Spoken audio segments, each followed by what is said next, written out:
How to Accidentally Create Soulmates by Sam and Dean 76. Rating is general audiences. No archive warnings apply. Categories: Gen, MM. Fandom, Supernatural. Relationships: Castiel and Gabriel, Supernatural. Gabriel/Sam Winchester. Castiel/Dean Winchester. Characters: Gabriel, Supernatural. Castiel, Supernatural. Sam Winchester. Dean Winchester. God, Chuck Shirley. Michael, Supernatural. Raphael, Supernatural. Lucifer, Supernatural. Additional tags: friendship, love, soulmates. Gabriel creates some animals. Castiel is left in charge. Accidents don't just happen accidentally. Cute, adorable, all things happy and sweet. Leap Day story. Summary: Gabriel was given a brand new and very important responsibility by Chuck to oversee the soul nurseries in heaven. Well, Gabriel delegated this boring task to Castiel. I mean, what's the worst that could happen? Notes: it's a day that only exists every 4 years, and I felt the need to write a different kind of story. This is just a happy little fic full of love and joy that helps to explain how our favorite boys ended up with our favorite angels. Enjoy. Gabriel had been enjoying a leisurely afternoon spent shirking everything that even vaguely resembled one of his many responsibilities, when the frantic prayer made a previously unscheduled stop inside his head. It was, of course, from his favorite little wayward angel, Castiel, and as he listened to the panicked words as they filled his mind, well, he knew that he was going to have to personally remedy the unfolding drama before it spiraled wildly out of control.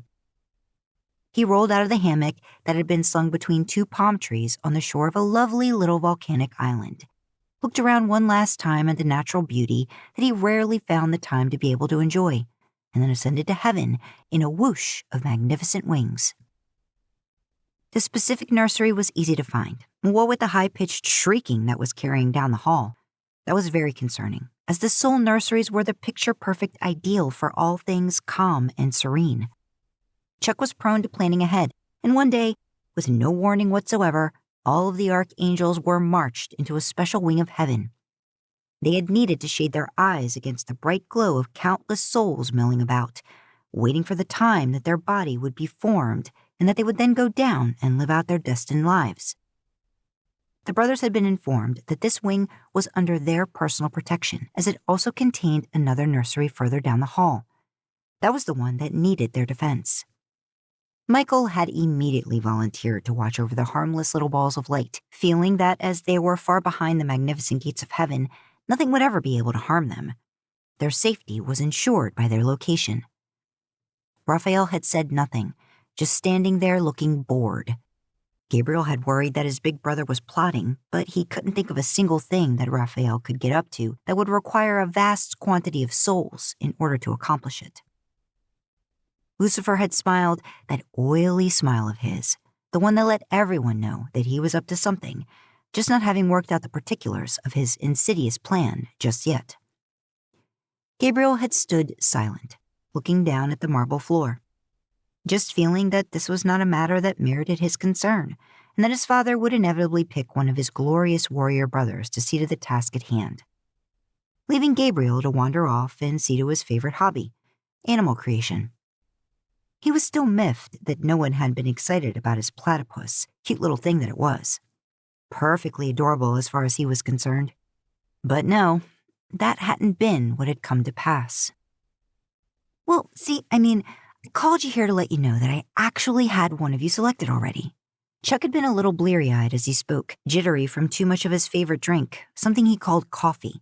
Said it would be incredible once the humans discovered how to make it for themselves.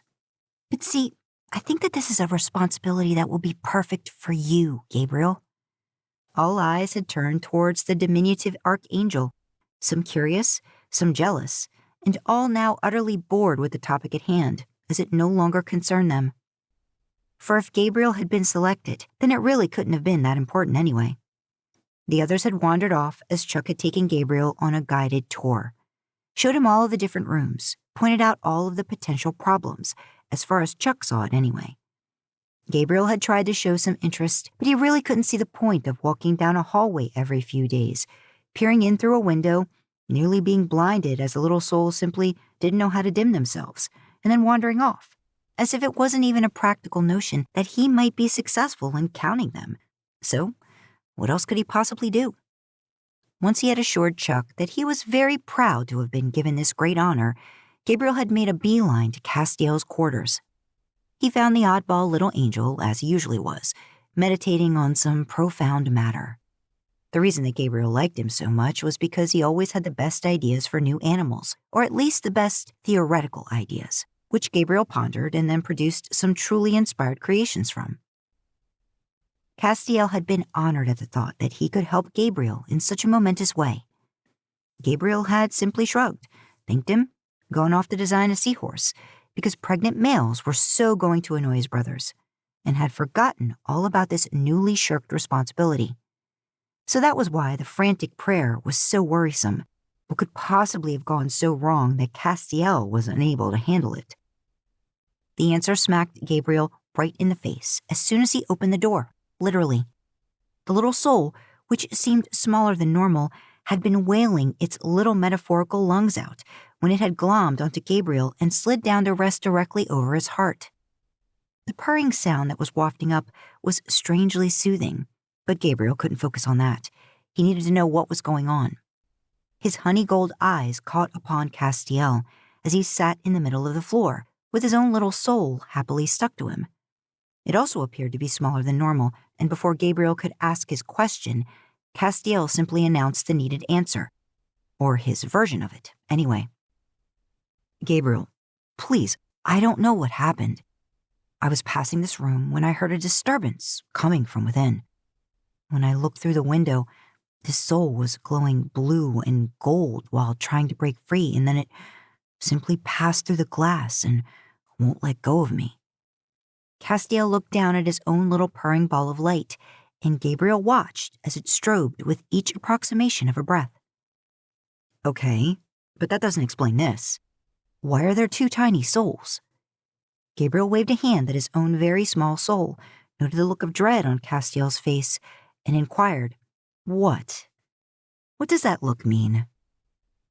Castiel was now chewing on his lip, before he swallowed hard, and then squeaked out, It's this soul. Come again? Because nope, bad, so bad, no good would come of this, oh, for the love of Dad. Gabriel braced himself for the answer, knowing that no matter what it was not going to make the situation any better. It's the same soul. It tore itself in two. Gabriel could only stare at Castiel as his mouth hung open, and he pondered what he could have possibly done to have earned such an insane punishment. Not from Castiel, of course, but from Chuck once he learned that the one and only unbreakable thing in all of creation had been broken. In less than 3 weeks, that which could never be destroyed had been ripped in two. Gabriel realized he needed to invent some expletives, because situations like these simply called for them to be used with vigor and a shocking degree of creative inventiveness, and he was nothing if not a linguistic connoisseur. But that was for later. Right now, he needed to focus on cleaning up this mess. Castiel, you're absolutely positive that this was one single soul? That there weren't two tiny souls that you overlooked? Were it not for the precariousness of the moment he found himself tangled up within, Gabriel would have laughed at the look of pure indignant annoyance that was framed on Castiel's worried visage. An entire forest's worth of carefully documented paperwork appeared from out of the clear blue sky and landed near Gabriel's feet. I believe that if you refer to page 1,537,951,482,706 of my notes, that you will find I have measurements for only one since the very first day I assumed this responsibility. Gabriel realized that he had underestimated his little cohort. As he quickly perused Castiel's meticulous notes, the little soul that had snuggled into him glanced back over its shoulder, and Gabriel would swear on everything holy and pure to the veracity of this fact, but that it then blew a raspberry at its other half. That prompted a sound that, if Gabriel had to hazard a guess, would become the basis of a future expletive. Gabriel needed a minute to think, to try to puzzle out a solution to a quandary that he hadn't seen coming at all. Not only had he failed in his duties, but his minion had also broken the unbreakable, and now the two little halves seemed quite content to stay with their chosen angel, which could prove to be rather difficult to explain to Chuck, because really, how does that conversation go? "Hey, son, you seem a little extra bright today. Anything different?" "Nah, nothing at all. Hey, look over there." Gabriel then pictured himself running away, not stopping until he was at least 4 galaxies over. He was brought out of his dire thoughts by the little soul letting out a huge yawn and then beginning to drift off to sleep. Must have tuckered itself out after the screaming fit, was all that Gabriel could think to explain the action. But Castiel looked down at his own half, and Gabriel knew then that they were still connected. Even though one was now 2, they still shared a bond that couldn't be completely severed. Castiel was looking up at him, big blue eyes full of hope that maybe he hadn't inadvertently destroyed their father's most prized creation, and it was then that Gabriel decided that a little archangel mojo was called for, lest he end up being punished for something that wasn't entirely his fault. Yes, he had delegated, but how hard could it be to look after a few quintillion souls? Really? Gabriel let his grace flow out, helping to wipe away Castiel's memory of this day, and then he picked up the sleeping soul and wrapped both halves around the other. Gabriel watched, utterly fascinated, as a closed seam appeared where the soul had been torn in 2. On further inspection, it looked as if the seam could be opened with very little effort, meaning that this soul would be able to split into 2 whenever it felt the desire to. Well, he couldn't be having that, so with a snap of his finger, he did the best he could to erase their memory of this day. It should work, right? I mean, what's the worst that could happen? Gabriel pulled the tall drink of water that was Sam Winchester closer to him, tucking his massive head into the hollow of Gabriel's throat. Wondered how he had ever been foolish enough to think that he would have been able to make this determined little soul ever forget about him. The being that had helped to motivate it to literally rip itself in half. Castiel and Dean were in the next room over, quiet now, after they had gotten done rearranging the furniture. Gabriel still chuckled every single time Castiel made a reference to that damn porno, especially since it wasn't even one of Gabriel's. Chuck had never said a word, just given Gabriel an odd look one day, like Gabriel had managed to surprise him, or that he had done exactly what he was supposed to. Omnipotence at work. It didn't really matter. Not anymore. Because what more can you do after you accidentally accomplish the impossible?